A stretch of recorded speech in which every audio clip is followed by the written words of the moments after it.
Cancer का खतरा बढ़ाने वाली 9 चीज़ें जो हम रोज़ घर में इस्तेमाल करते हैं, इन्हें अभी तुरंत छोड़ दें। नमस्कार दोस्तों, राधे राधे। स्वागत है आपका हमारे YouTube channel get for health tips पर। क्या आप जानते हैं कि आपकी रसोई, बाथरूम और ड्राइंग रूम में मौजूद कुछ सामान्य चीज़ें जो धीरे धीरे आपके शरीर को बीमार बना रही हैं। इतना ही नहीं, यह चीज़ें आपके जीवन के सबसे बड़े खतरे कैंसर को जन्म दे सकती हैं। जी हाँ, हम में से कई लोग यह सोचकर निश्चिंत रहते हैं कि अगर हमने तंबाकू या शराब से दूरी बना रखी है तो हम सुरक्षित हैं, लेकिन सच्चाई इससे कहीं ज़्यादा डरावनी है।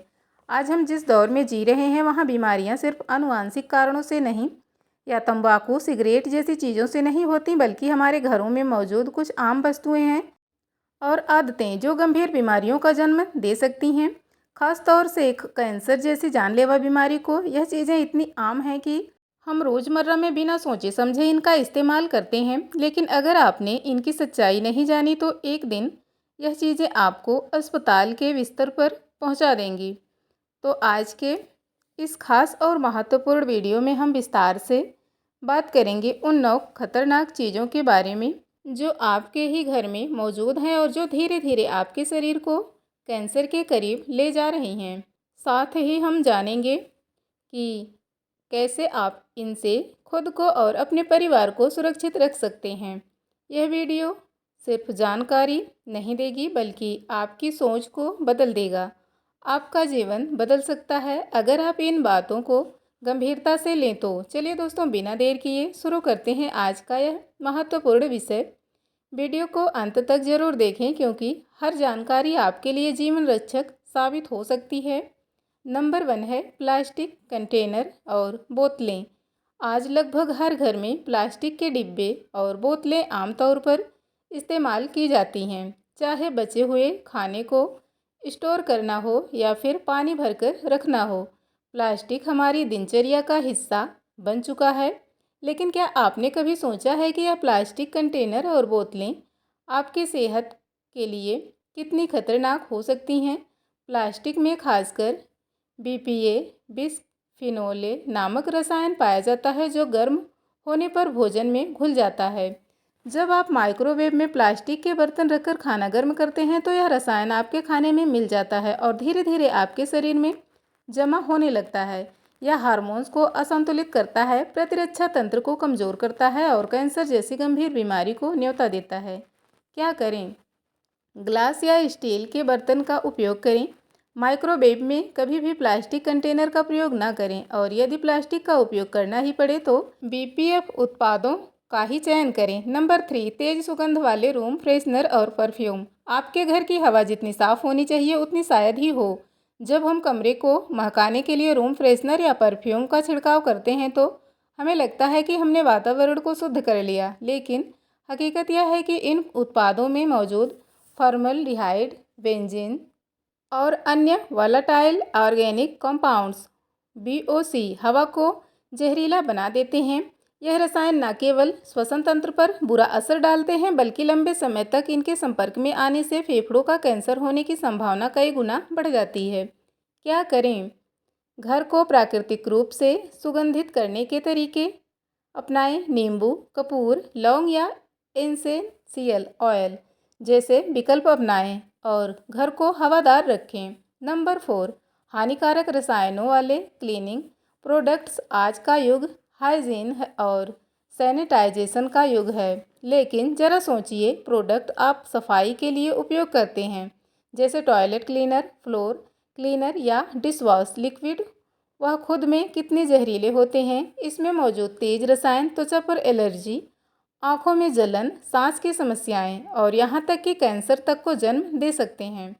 सफाई करते समय यह रसायन हमारी त्वचा के जरिए शरीर में प्रवेश कर जाते हैं और धीरे धीरे शरीर के अंगों को नुकसान पहुंचाते हैं। क्या करें?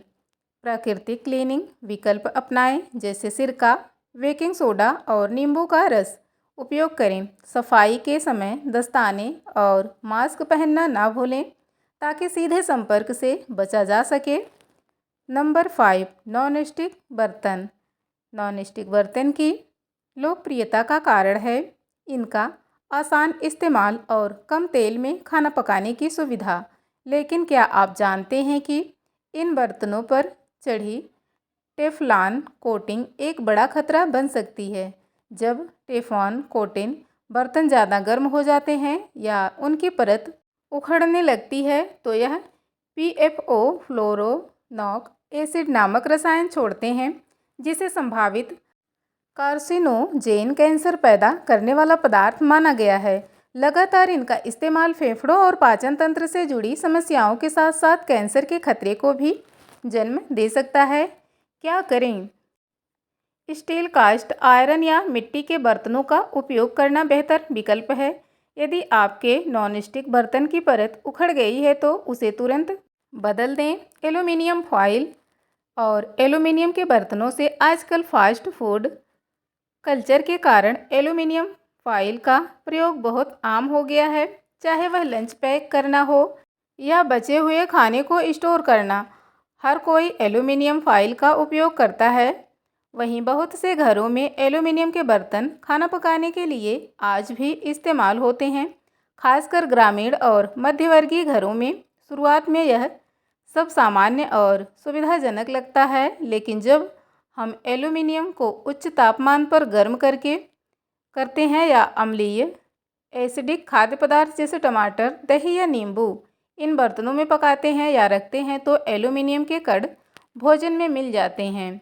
यह धातु धीरे धीरे शरीर में इकट्ठा होकर मस्तिष्क, हृदय और यकृत पर गंभीर प्रभाव डालती है।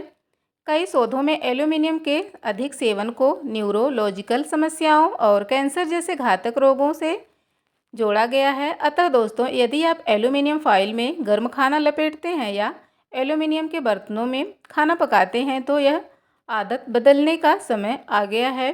स्टोरिंग और कुकिंग के लिए कांच, स्टील या मिट्टी के बर्तनों का उपयोग करना अधिक सुरक्षित और ज्ञानवर्धक है। अब बात करते हैं एक ऐसी आदत की जो लगभग हर घर में है। प्रोसेस्ड और packaged foods, chips, biscuit, instant noodles, frozen meat, ready to eat foods और कोल्ड ड्रिंक्स, यह सब बच्चों से लेकर बड़ों तक के जीवन में शामिल हो चुका है। लेकिन इस सुविधा के पीछे छिपा है एक खतरनाक सच। इन सभी चीज़ों में प्रिजर्वेटिव्स, आर्टिफिशियल कलर और फ्लेवर मिलाए जाते हैं ताकि इनका स्वाद और सेफल लाइफ बढ़ाई जा सके। लेकिन इन रसायनों में शामिल होते हैं सोडियम नाइट्रेट्स, सोडियम बेंजोएट और MSG, मोनोसोडियम ग्लाटामेट। यह सब वह तत्व हैं जो शरीर में जाकर कोशिकाओं को विकृत कर सकते हैं और कैंसर को जन्म दे सकते हैं। वास्तविकता यह है कि इन फूड्स को लंबे समय तक खाने से पेट, लीवर और आंतों से जुड़ी बीमारियों का खतरा कई गुना बढ़ जाता है। इससे न केवल वजन बढ़ता है बल्कि शरीर की रोग प्रतिरोधक क्षमता भी कम होती है, जिससे कैंसर जैसे रोग आसानी से शरीर को अपनी चपेट में ले सकते हैं। इसका सबसे अच्छा समाधान है घर का ताज़ा बना हुआ खाना। कोशिश करें कि आप बाज़ार में बिकने वाले पैकेज्ड उत्पाद खरीदने से पहले उनका लेबल ज़रूर पढ़ें ताकि आप जान सकें कि उनमें क्या क्या मिलाया गया है। माइक्रोवेव में प्लास्टिक की पैकिंग के साथ खाना गर्म करना। आज के तेज़ तर्रार जीवन में माइक्रोवेव का इस्तेमाल आम हो गया है, खासकर जब समय की कमी हो तो हम फ्रिज से निकाले गए फूड पैकेट्स को सीधे माइक्रोवेव में रख देते हैं, वह भी बिना उसकी प्लास्टिक पैकिंग हटाए। हमें लगता है कि यह सिर्फ एक झटपट तरीका है खाना गर्म करने का, लेकिन यह आदत हमारे स्वास्थ्य के लिए खतरनाक साबित हो सकती है। प्लास्टिक की पैकिंग, खासकर जो खाने के लिए डिज़ाइन नहीं की गई हो, जब अधिक तापमान में गर्म होती है तो उसमें मौजूद हानिकारक रसायन जैसे डायोऑक्सिन, BPA और कैथलेट्स भोजन में घुल सकते हैं। यह रसायन शरीर में पहुंचकर हार्मोनल असंतुलन, प्रजनन क्षमता में गिरावट और कैंसर जैसी बीमारियों को जन्म दे सकते हैं। इस आदत को बदलना बहुत ज़रूरी है। खाना गर्म करने से पहले हमेशा उसकी प्लास्टिक पैकिंग हटा दें और ग्लास या सिरेमिक बर्तन का ही इस्तेमाल करें। इससे न सिर्फ आपका खाना सुरक्षित रहेगा बल्कि आपके शरीर पर भी इसका सकारात्मक प्रभाव पड़ेगा। कपड़ों की ड्राई क्लीनिंग में प्रयुक्त रसायन। आज के दौर में लोग अपने महंगे कपड़ों की देखभाल के लिए ड्राई क्लीनिंग का सहारा लेते हैं। यह प्रक्रिया देखने में तो साफ सुथरी लगती है, लेकिन इसके पीछे छिपा है एक बेहद खतरनाक रसायन पर, क्लोरोथिलीन पर। क्लोरोथिलीन व्यापक, यह रसायन एक क्लीनिंग सॉल्वेंट है जिसका इस्तेमाल ड्राई क्लीनिंग में कपड़े से दाग धब्बे हटाने के लिए किया जाता है। लेकिन यह रसायन कपड़ों में लंबे समय तक बना रह सकता है और जब हम इन कपड़ों को पहनते हैं या अलमारी में रखते हैं तो यह हवा में मिलकर हमारे शरीर के भीतर पहुंच सकता है। पर क्लोरोथिलीन एक ज्ञात न्यूरोटॉक्सिन्स है और इसे संभावित कार्सिनोजन, कैंसर उत्पन्न करने वाला रसायन के रूप में भी चयनित किया गया है। इससे लीवर, किडनी और नर्वस सिस्टम को नुकसान पहुंच सकता है। इससे बचने के लिए कपड़े को ड्राई क्लीनिंग करवाने के बाद उन्हें सीधे अलमारी में ना रखें। पहले उन्हें खुली हवा में कम से कम 24 घंटे तक लटका कर रखें ताकि रसायन उड़ जाए। साथ ही जहां तक संभव हो सके ऐसे कपड़े चुनें जिन्हें घर पर सामान्य पानी से धोया जा सके। मोबाइल फ़ोन और इलेक्ट्रॉनिक डिवाइसेज से निकलने वाली विकिरण, यह बात अब धीरे धीरे साबित होने लगी है कि मोबाइल फ़ोन, लैपटॉप और वाईफाई राउटर जैसे इलेक्ट्रॉनिक डिवाइसेज से निकलने वाली इलेक्ट्रोमैग्नेटिक रेडिएंस ईएमएफ हमारे शरीर पर गहरा असर डाल सकती हैं। हालांकि यह तकनीकी सुविधा हमारे जीवन का हिस्सा बन चुकी है, लेकिन इसका अत्यधिक और अनियंत्रित उपयोग शरीर में कोशिकाओं के डीएनए को नुकसान पहुंचा सकता है। कई शोध यह संकेत देते हैं कि लंबे समय तक इलेक्ट्रॉनिक विकिरण के संपर्क में रहने से ब्रेन ट्यूमर, आँख, नींद की समस्याएं और इम्यून सिस्टम पर बुरा असर पड़ सकता है, विशेषकर जब हम फ़ोन को लगातार जेब में रखते हैं या सोते समय सिर के पास रखते हैं तो यह आदत लंबे समय तक शरीर को प्रभावित कर सकती है। रात में मोबाइल का ज़्यादा इस्तेमाल, खासकर बिना एयरप्लेन मोड पर किए, आपके मस्तिष्क को आराम नहीं करने देता और न्यूरोलॉजिकल असंतुलन पैदा कर सकता है। इसका सबसे आसान उपाय है इलेक्ट्रॉनिक उपकरणों का संतुलित उपयोग। सोते समय मोबाइल को शरीर से दूर रखें, विशेष रूप से सिर के पास बिल्कुल ना रखें। दिन भर में थोड़ी देर डिजिटल डिटॉक्स करना भी एक अच्छी आदत बन सकती है। तो दोस्तों, आज की यह जानकारी अगर आपके लिए उपयोगी लग रही है तो कृपया इस वीडियो को लाइक करें, अपने परिवार और दोस्तों के साथ इसे शेयर करें ताकि वे भी जागरूक हो सकें और हमारे channel get for health tips को अभी सब्सक्राइब करें। साथ ही बेल नोटिफिकेशन को ऑल पर सेट कर लें ताकि अगले वीडियो की जानकारी सबसे पहले आप तक पहुंच सके। जी हाँ, नीचे कमेंट बॉक्स में राधे राधे लिखना ना भूलें। स्वस्थ रहें, सतर्क रहें। वीडियो को पूरा अंत तक देखने के लिए आपका बहुत बहुत धन्यवाद।